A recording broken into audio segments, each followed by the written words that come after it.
Chapitre 8 Les honneurs de la presse. 4 avril, 5 mai 2007. Un soir de la semaine suivante, Harry finissait de se laver les dents en se demandant pourquoi Ginny ne montait pas se coucher, quand elle arriva enfin dans la salle de bain. « Miffy m'a retenue à la cuisine pour me parler, » annonça-t-elle. « Elle voudrait se marier. »« Son séducteur des arrière-pièces » s'enquit Harry en rinçant son verre à dents. « Oui, toujours lui. »« Devons-nous donner notre accord » s'étonna Harry.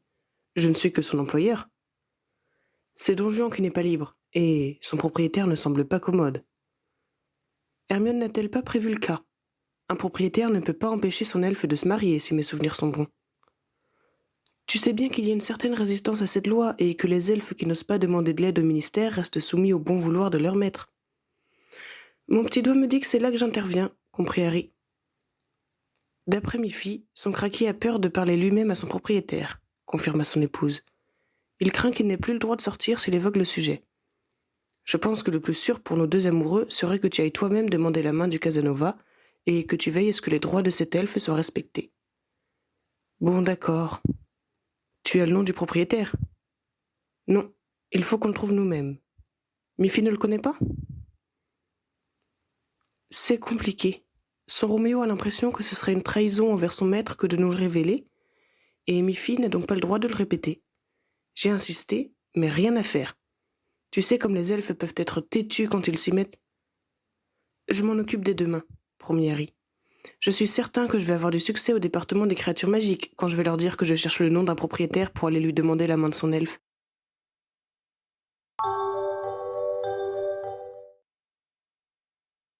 Selon Hermione qui fit pour Harry une recherche dans les registres de son service, il y avait 3 craquis de référencés, mais un seul n'était ni trop jeune, ni trop vieux, pour correspondre à l'amoureux de Miffy.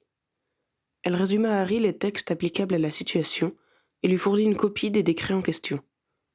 Pour mettre toutes les chances de son côté, et de celui de Miffy, Harry avait demandé à son ami de l'assister dans sa délicate démarche. Ils discutèrent de ce qu'ils devraient dire, et Harry envoya un hibou au propriétaire de l'amoureux pour solliciter un entretien. Il reçut une réponse dans la journée. L'effet Harry Potter, songea-t-il avec ironie. 3 jours plus tard, il frappait à la porte d'un manoir cossu dans le Norfolk. Harry Potter et Hermione Granger, indiqua l'Aurore à l'elfe qui vint leur ouvrir. Nous avons rendez-vous avec Mr. Owner. La créature écarquilla les yeux et battit rapidement des paupières sous le coup de l'émotion, avant de les saluer si bas et si brusquement que Harry crut que sa tête allait heurter le carrelage. Puis il se redressa et partit pratiquement en courant. « Quel regard séducteur !» chuchota Harry à Hermione. « Je comprends que Miffy est craqué. » Son ami se contenta de lui donner un coup de coude pour qu'il reprenne son sérieux. L'elfe revint et leur annonça d'une voix tremblante. « Mr. Owner vous attend. »« Merci, Cracky, » répondit aimablement Hermione. Ils se laissèrent mener jusqu'au salon, où un homme d'une 40aine d'années, visiblement sur son 31, se tenait. « Je suis profondément honoré de recevoir 2 héros sous mon toit, » commença leur hôte. « Puis-je vous proposer des rafraîchissements ?»« Nous ne voulons pas vous déranger, » répondit Harry. « Mais tout le plaisir est pour moi. » Il frappa dans ses mains et, une seconde plus tard, l'elfe s'était matérialisé sur le seuil de la porte. « Le thé » signifiait-il sèchement. La créature salua, mais beaucoup moins bas que la première fois, avant de partir promptement. Harry et Hermione eurent juste le temps de s'asseoir avant son retour avec un plateau de boissons et de petits gâteaux, sans doute préparés à l'avance. Une fois que ces 2 invités eurent les mains occupées par une tasse et une assiette, Mr. Owner renvoya son elfe et demanda « Que puis-je faire pour vous ?»« Nous avons une requête à vous présenter à propos de votre elfe Cracky. »« Vous a-t-il fait du tort ? Comptez sur moi pour le lui faire regretter, » affirma Owner. « Non, pas du tout, » protesta Harry. « Il se trouve simplement que j'emploie une elfe femelle, prénommée Miffy, et qu'elle et votre serviteur souhaiteraient se marier. » Il fallut 2 secondes à Owner pour comprendre de quoi il était question. « Quels effrontés ! Ne vous inquiétez pas, Monsieur Potter. Je vais y mettre bon ordre. »« Monsieur Potter n'a rien contre une telle union, » intervint Hermione. « D'ailleurs, ni lui ni vous ne pouvez vous y opposer. » Elle attendit que leur interlocuteur ait bien assimilé ses paroles avant de continuer. « La loi vous fait en outre obligation de garantir aux jeunes couples un lieu d'habitation et des horaires de travail leur permettant d'avoir une vie de famille. »« Vous êtes sûr ?» demanda Owner, interloqué. Ça, tu peux lui faire confiance, songea Harry goguenard.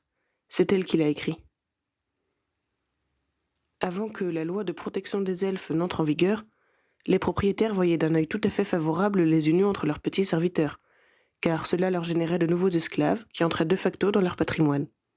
Désormais, les jeunes elfes étaient réputés libres, et leurs maîtres n'avaient plus intérêt à voir leurs créatures convoler et se reproduire. Pour pallier ce problème, Hermione avait fait passer des décrets qui obligeaient les propriétaires à garantir à leurs elfes mariés une vie de famille décente. « Nous nous occupons de leur trouver un endroit pour vivre », indiqua généreusement Harry.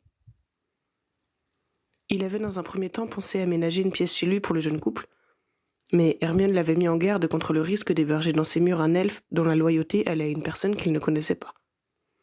Il serait plus prudent de réserver pour les futurs mariés une chambre dans une résidence pour elfes. Harry avait souscrit à ce programme.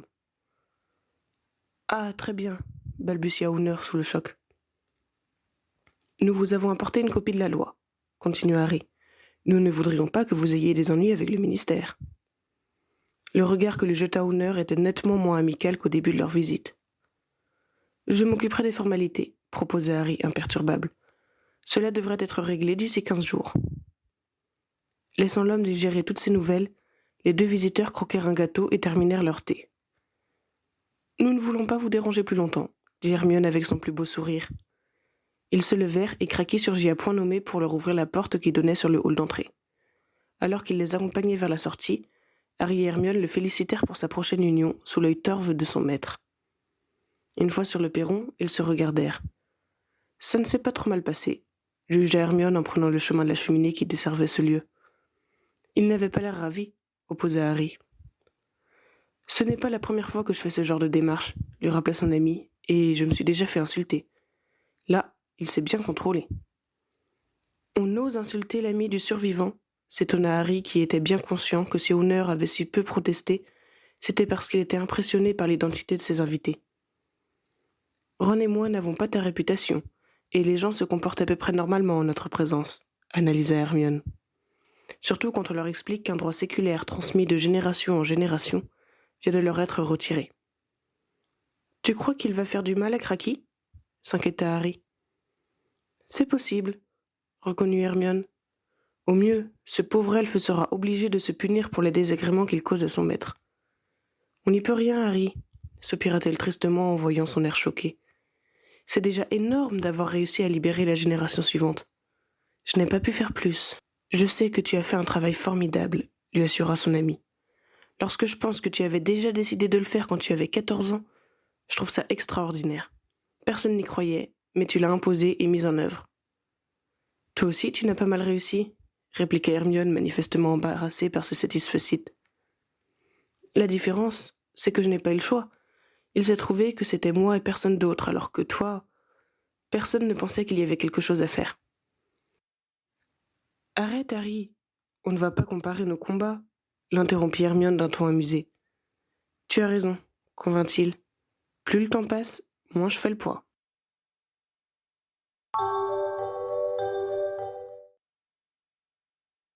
Quelques jours plus tard, Harry était sur les dents car, à trop s'occuper des dossiers des autres, il en avait négligé un des siens qui devait être remis au Majel Mingo avant la fin de la journée. Or, un document important qui devait y être joint était introuvable. Avec Owen, il était donc en train de le rechercher fébrilement sur leur bureau accolé. « T'as vu ce qu'ils ont écrit dans Sorcier Hebdo ?» demanda Simus à Harry alors qu'il était en train de soulever son sous-main pour vérifier qu'il n'y avait rien de coincé dessous.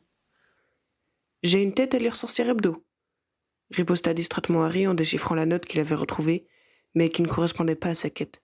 « Owen, j'ai notre commande de fourniture du mois dernier. Pas étonnant qu'on n'ait rien reçu. »« Apporte-la tout de suite à Janice, » suggéra Owen. « Au moins, elle partira avec la prochaine fournée.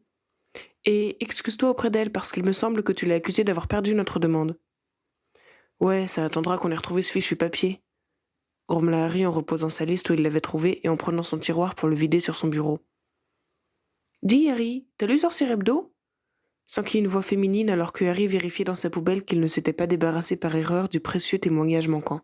« Bon sang, Demelza, je n'ai pas le temps pour les ragots aujourd'hui, » protesta-t-il.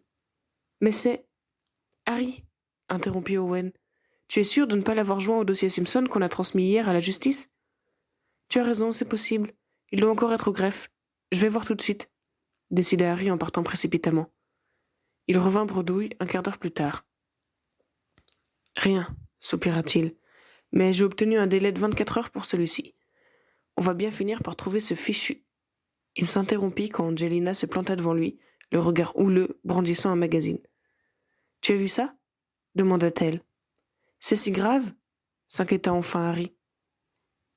En réponse, sa belle-sœur abattit avec force le journal sur le bureau de Harry, faisant trembler une pile branlante de documents qui oscillèrent dangereusement avant de glisser en cascade sur le sol. Harry ouvrit la bouche pour protester, mais le titre qui s'étalait désormais sous ses yeux lui coupa le sifflet. Hermione Granger Weasley et Drago Malfoy. Une passion dévorante, déchiffra-t-il incrédule. Il se saisit de la publication et lut l'article, laissant échapper des grognements indignés. À en croire le texte, son ami donnait des rendez-vous galants à leur ancien ennemi dans son bureau depuis 6 mois. Ce qui pouvait se passer derrière la porte fermée avait manifestement excité l'imagination, et, pas seulement l'imagination, de l'auteur. Arrivé à la fin, il chercha le nom du journaliste. Hank Waterman, grinça-t-il entre ses dents. J'aurais préféré que ce soit Rita Skeeter. Cette garce protesta Angelina. Au moins, j'ai barre sur elle, fit Harry avec pragmatisme, tandis que lui, je ne le connais pas. Son nom me dit quelque chose, mais je ne me souviens plus quoi. On va la voir demanda sa collègue en montrant du menton la direction approximative du bureau d'Hermione. Elle doit être au courant, elle est du genre à faire une revue de presse chaque jour. Non, celui qui m'inquiète, c'est Ron. Déjà qu'il n'aimait pas vraiment Malfoy avant... Ils se regardèrent anxieusement. Ce serait catastrophique pour la réputation du maître de guilde si celui-ci allait demander des comptes au séducteur présumé de son épouse. Harry flanqua le magazine dans la poubelle et lança un sort d'incinération pour le faire définitivement disparaître. Quand il eut terminé, son regard tomba sur le tas de papiers et de parchemins qui s'étaient écrasés au sol lorsque sa belle-sœur avait projeté le journal sur sa table de travail. Il se baissa, saisit un rouleau de parchemin froissé, exhumé par l'avalanche, et dit à Owen « C'est bon, j'ai retrouvé ce fichu témoignage. Boucle le dossier et va le porter à la justice. J'ai affaire. » « Je m'en occupe, » lui assura son coéquipier qui avait entendu toute la conversation et comprenait l'urgence. Les deux aurores utilisèrent le réseau de cheminettes pour se rendre directement dans l'arrière-boutique des sorciers facétieux. George, Molly et Ginny, qui avaient Albus sur les bras et surveillaient James du regard, entouraient déjà le mari prétendument bafoué. Au sol, une marque noire indiquait que Harry n'avait pas été le seul à pratiquer l'autodafé. « Ne fais pas de bêtises, » dit Harry sans préambule. « Ça lui ferait trop plaisir à ce Waterman. »« Je pense qu'on aurait dû lui faire sa fête dès la première fois, à ce journaleux, » rétorqua Ron. « Ça l'aurait dissuadé de recommencer. »« Enfin, Ron, il suffit de l'ignorer et tout le monde oubliera ses idioties en quelques jours, » dit Ginny du ton de quelqu'un qui se répète. Tout en serrant contre lui son fils aîné qui lui avait sauté dans les bras, Harry se souvint que ce journaliste avait écrit un papier très désagréable sur Ginny quelque temps après l'annonce officielle de leur fiançailles. « Je pense que tu ne devrais rien entreprendre sans en parler à Hermione, » conseilla Harry. Elle aussi a son mot à dire dans l'histoire. Les lèvres de Ron se serrèrent, comme pour retenir les mots qu'il brûlait de prononcer. Vu le déplaisir qu'il éprouvait déjà les semaines précédentes à savoir son épouse travailler de concert avec le fabricant de potions, on pouvait imaginer ce qu'il avait envie de formuler. Harry ne pouvait pas vraiment lui donner tort. La fréquentation de Malfoy ne leur apportait effectivement que des ennuis. De deux choses l'une, fit remarquer Harry dans un esprit d'apaisement. Soit tu te fiches complètement de ce que ce plumitif peut raconter, après tout, nous savons qu'il met n'importe quoi dans ses articles, et toi et Hermione faites comme si de rien n'était, sans rien changer à vos projets. Soit tu brûles de prouver publiquement que ta femme est fidèle, et tu montres à tous que tout va bien entre vous. Je suppose qu'on ne peut pas envisager que tu rencontres Malfoy sans lui taper dessus. Je vais montrer à ce connard de quel bois je me chauffe, oui. Ron, je ne t'ai pas appris à t'exprimer ainsi, protesta Molly. Pas devant les enfants, ajouta Ginny. Si tu lui casses la figure, les gens vont croire que ce que dit l'article est vrai, souligna prosaïquement Angelina. Hermione ne te le pardonnera jamais, compléta Harry. Vous avez raison et je vous déteste, répliqua Ron. La porte de la pièce s'ouvrit et laissa passer Bill et Hermione. Je vois que tout le monde était au courant avant moi, fit remarquer Hermione d'un air pincé. Si Bill n'était pas venu me prévenir, je serais la seule à ignorer que mon nom se trouve en première page de ce torchon. Elle considéra le tas de cendres qui noircissait le plancher et grimaça, y mesurant sans doute l'étendue de la colère de Ron. À la troisième personne qui m'a demandé si j'avais lu Sorcière Hebdo, j'ai arrêté de dire que je n'étais pas du genre à lire un magazine de bonnes femmes, et j'ai commencé à me dire qu'il fallait peut-être que j'y jette un coup d'œil, expliqua Bill. Parce que tes collègues achètent Sorcière Hebdo, s'étonna Ginny. Je les aurais plutôt vus fantasmer sur Miracle et Malicieux Maléfice, moi. Visiblement, l'un n'empêche pas l'autre, commenta Bill. Bon, coupa Hermione, en ce qui me concerne, ils peuvent raconter ce qu'ils veulent. Vu le niveau de leurs articles, je ne me sens même pas attaquée. Mais je suppose que tu n'es pas d'accord pour laisser couler, fit-elle à son mari. Ça fait des ordres, répondit Ron dans un effort méritoire de concision et de modération. Pourquoi ne pas demander à être interviewé et démentir cette rumeur, suggéra Angelina. Oui, comme pour l'article sur ce qui s'était passé dans le cimetière avec Voldemort, renchérit Harry. Et puis quoi encore, contra Hermione. Enfin, savoir si je couche ou non avec Malfoy n'est pas ce qu'on appelle une information capitale tout de même. C'en est devenu une, fit remarquer Ron. Je suppose que cela va être le grand sujet de conversation ces jours-ci. Hermione hocha la tête, considérant manifestement que son mari n'exagérait pas. Les sorciers adoraient les potins. Convoquer des journalistes pour en discuter serait donner à l'article une importance qu'il ne mérite pas, opposa-t-elle cependant. Alors on laisse courir, fit Ron d'une voix coléreuse. Je suppose que non, convint Hermione pour le calmer, mais on peut agir de façon plus subtile. On pourrait déjeuner dans un restaurant avec Malfoy et sa femme, par exemple.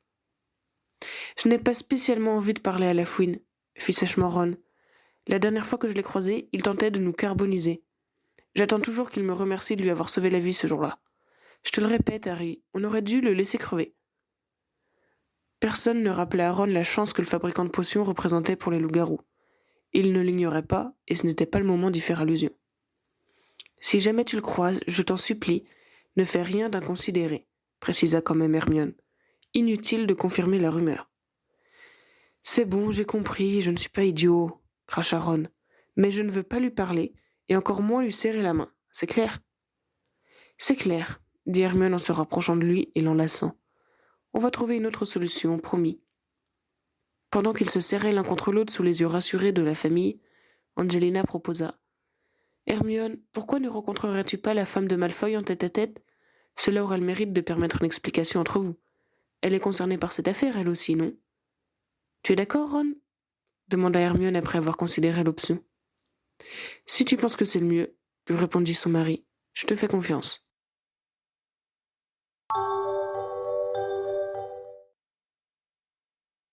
Ron passa le lendemain chez Harry et Ginny pour les mettre au courant des derniers rebondissements de l'affaire. Hermione a envoyé un hibou à la femme de Malfoy qui lui a signifié son accord sur la rencontre, mais a suggéré qu'elle fasse les magasins plutôt que manger ensemble. Je ne vous dis pas la tête d'Hermione quand elle a lu ça. Vous savez qu'elle déteste faire ce genre de choses. Mais elle n'était pas en position de discuter et elle a accepté. Ça se fera demain dans l'après-midi. Au ton de Ron, on sentait qu'il n'était pas mécontent que sa femme se voie forcée de faire une activité qu'elle n'appréciait pas. Ce n'est pas marrant quand la presse te traîne dans la boue, fit Harry avec compréhension. Je suppose que ce ne serait grave que si c'était la vérité, fit Ron avec la volonté de prendre du recul. Ça m'agacerait de lire dans le journal que Harry m'est infidèle, reconnut Ginny. Mais ce ne doit pas être agréable pour Hermione non plus. Imagine les regards qu'elle doit supporter au ministère. Imagine ceux que j'ai eus toute la journée à la boutique, rétorqua son frère. Les gens sont des vautours. Bienvenue au club, fit Harry. C'est vrai qu'ils se sont pris à toi quand t'avais 14 ans, se remémora Ron. Il s'était attaqué à Hermione aussi, lui rappela sa sœur. Je suppose qu'avec le temps, on devrait être au-dessus de ça. J'ai l'impression que c'est le cas pour Hermione, remarqua Ron. Je sais que c'est pour moi qu'elle va aller voir la femme de Malfoy. Elle se fiche complètement de ce qu'on peut écrire sur elle. À son ton, on sentait qu'il était loin d'avoir atteint une telle indifférence.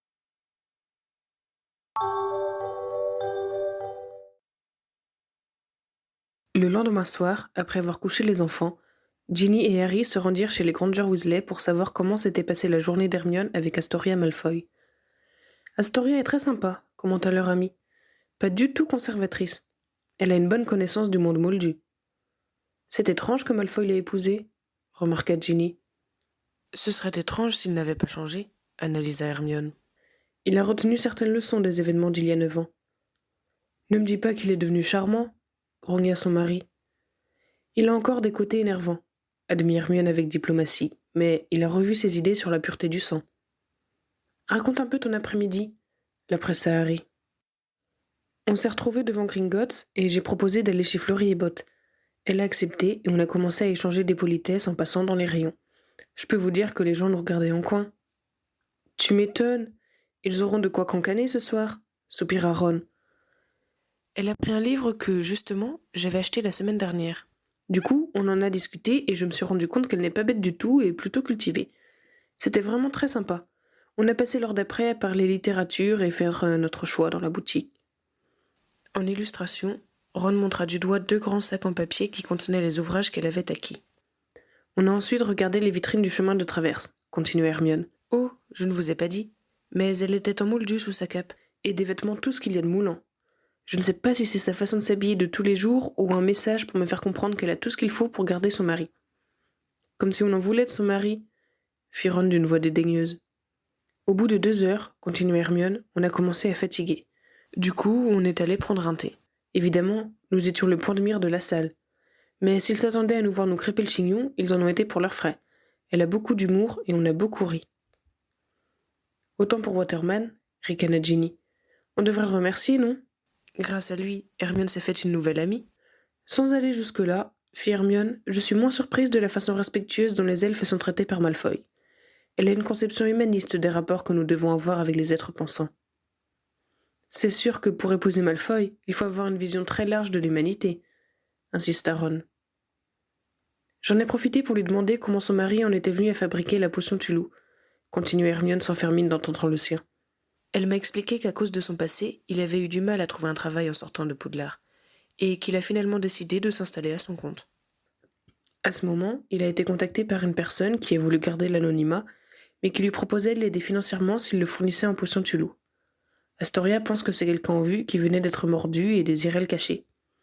Quoi qu'il en soit, cela a aidé Malfoy à se lancer, et la potion pour les loups-garous est devenue son produit phare.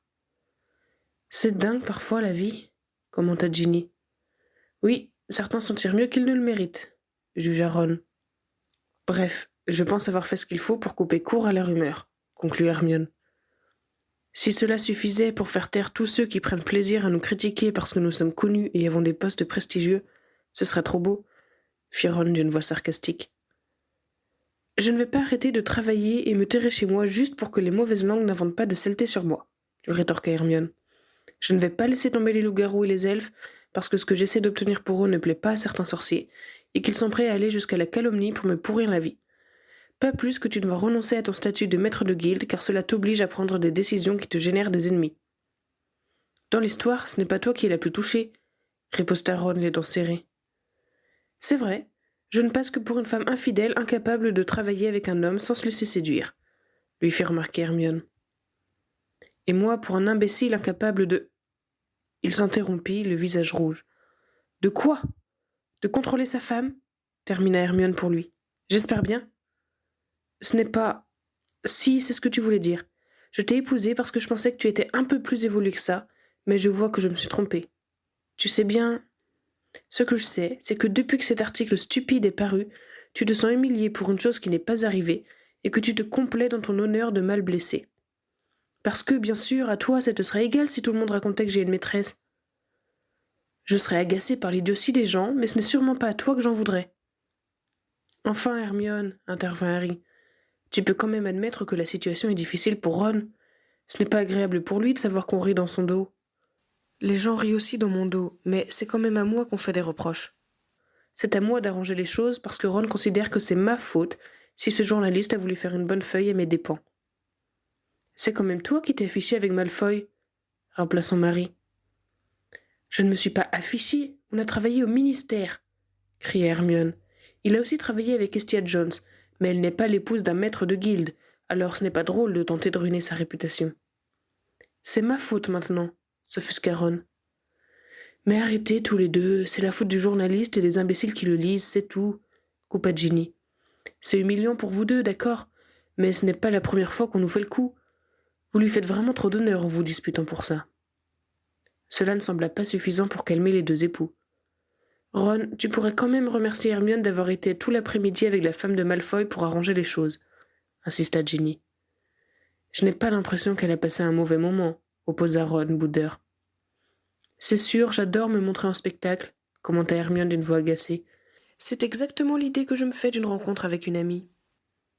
En tout cas, c'était gentil de la part de la femme de Malfoy de se plier à cette petite mise en scène, alors qu'elle aurait pu prétendre que ce n'était pas sa faute et laisser son mari se dépatouiller tout seul, continua Ginny.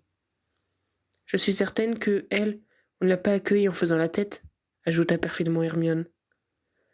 Harry dit quelque chose, supplia Ron, qui sentait qu'il était mal parti avec sa femme et sa sœur se liguant contre lui. Elles sont persuadées que tu as tort. Excuse-toi qu'on en finisse, conseilla Harry avec pragmatisme. En définitive, Hermione se contenta d'un soupir de Ron et, soulagés d'avoir vidé leur sac, ils se regardèrent en dessous, manifestement désireux de mettre fin à leur dispute. Harry et Ginny décidèrent que c'était le moment de partir.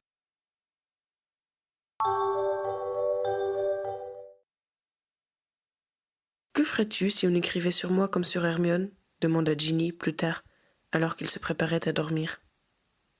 Je ne sais pas, répondit Harry en retapant son oreiller. Je casserai la gueule au journaliste, j'exigerai que tu ne sortes plus de la maison et je provoquerai en duel tous ceux qui ont l'air de rigoler sur mon passage. Pourquoi ? Je suis sérieuse, assura Ginny sans pouvoir s'empêcher de sourire. Qu'est-ce que tu voudrais que je fasse ? Je noterai qui sont mes véritables amis, et j'attendrai qu'un autre scandale chasse celui-là, je suppose. Comme la dernière fois et la fois d'avant. Et toi ? Retourna-t-il la question en se tournant vers elle et s'accoudant pour la regarder. Qu'est-ce que tu ferais si on me créditait d'une maîtresse ? Eh bien, je pense que j'irai la voir, et je m'arrangerai pour que tout le monde m'entende la plaindre d'être malmenée par la presse, répondit-elle en lui caressant la joue. Et lorsqu'on sera vraiment entre nous, je lui rappellerai que j'ai fait partie de l'armée de Dumbledore, que j'ai survécu à des combats contre les mange-morts et que je ne suis pas très partageuse quand il s'agit de mon mari. Ce ne serait pas très charitable pour ma supposée petite amie, remarqua Harry en tournant la tête pour embrasser sa main. Il me semblait que nous étions dans l'hypothèse d'une accusation sans fondement. Justement, le but de l'opération serait qu'elle reste sans fondement, expliqua-t-elle en agrippant la nuque de Harry pour l'attirer vers elle. Ouais, tu serais aussi jalouse et vexée que Rod, même en sachant que les accusations sont infondées, analysa Harry, les lèvres tout contre celles de sa femme. Maintenant que tu l'as compris, tu n'as plus qu'à t'arranger pour que cette mésaventure ne t'arrive jamais, conclut Ginny en comblant ce qui restait d'espace entre eux.